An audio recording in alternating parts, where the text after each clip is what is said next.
This story happened about 11 years ago. I was a senior in high school at the time, but it is the single most mind-boggling thing that I have ever experienced. It's also important to note that it happened in mid-December. I am from Iowa, and the winters here get cold at night, like if you get stuck outside you will die kind of cold. That plus the snowfall makes everything dead silent. You can hear anything and everything inside the house and even immediately outside of it. Well, me and my best friend were hanging out in my family's walkout basement, just having a boring winter night playing video games. We were also the only ones home. The reason it was just us is because my mother went from work straight to a bar to grab a few drinks with coworkers, so me and my friend thought it would be a good idea to break into the family wine and live a little. As we were sitting there opening up the first bottle, I hear the door to the garage open and slam shut. I immediately go and start looking for places to hide the bottle. My friend then says, "I thought you said your mom was supposed to be out all night." I replied, "She was." I then heard a few heavy stomps and hear my mother yell out, "Boo! Anyone home?" I yell back up the stairs, "Yup. Just hanging out in the basement." I hear a few more steps move from the garage door towards the stairs and she yells out again, "Can you come help me with something? I need you up here." I am frantically trying to find a good place to hide the wine bottle. Then I replied, "Yup. Give me just a minute." Then there was silence for about 20 seconds. "Anyone down there with you?"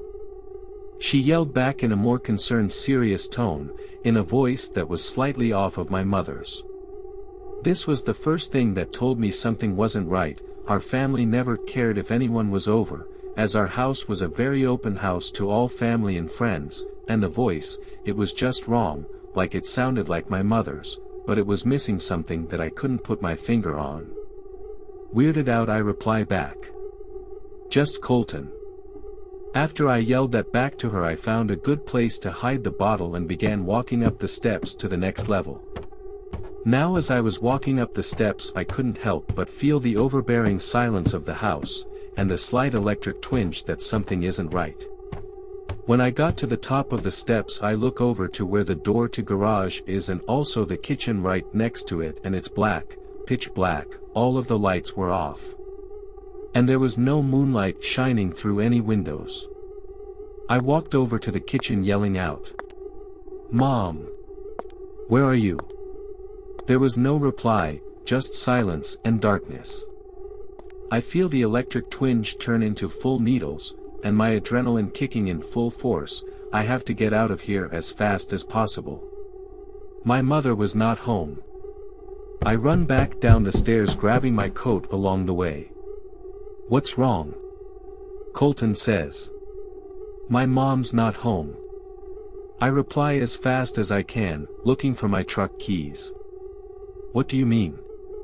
You were just talking with her." I could see the confusion in his face. "There's no one home, we need to leave now."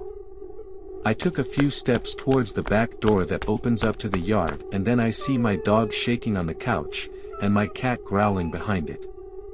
I couldn't leave them, I just knew that if we left something would happen. "Are we leaving?" Colton said, still confused as all hell. "No, I can't leave them here alone, something is really off, I'm going to call my mom and figure this out." I pull out my phone and call my mom. She picks up immediately. "Boo! What's going on?" She answers, "Mom, were you just home? I heard you yelling for me from the second level, and when I went up you weren't there." I said frantically, hoping that she was playing a joke. "No, I'm just leaving the bar, I wasn't feeling very well, are you okay?" "What do you mean you heard me?"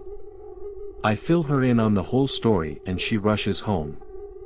Colton and I stayed in the basement with the animals until she got home, but before she did you could hear something upstairs, not walking or sitting on things, but a pressure in the air, like a black hole was slowly moving from one room to the next, and the word that I would instinctively describe it as is hungry. When she got home you could feel the thing leave just as quick as it came, like an overbearing predatory presence had just flown away. We still have never figured out what the hell was going on, and this is just one story of many unexplainable things that have happened to us, but this is the easiest to write down, and one that I was happy to have a witness. My mother has passed away now, and I have moved away to Arizona, but whenever I go back to Iowa and I see Colton, he still gets creeped out by what had happened. I will never truly know what happened, but I know that whatever it was that had my mother's voice, it was evil, and it was hungry.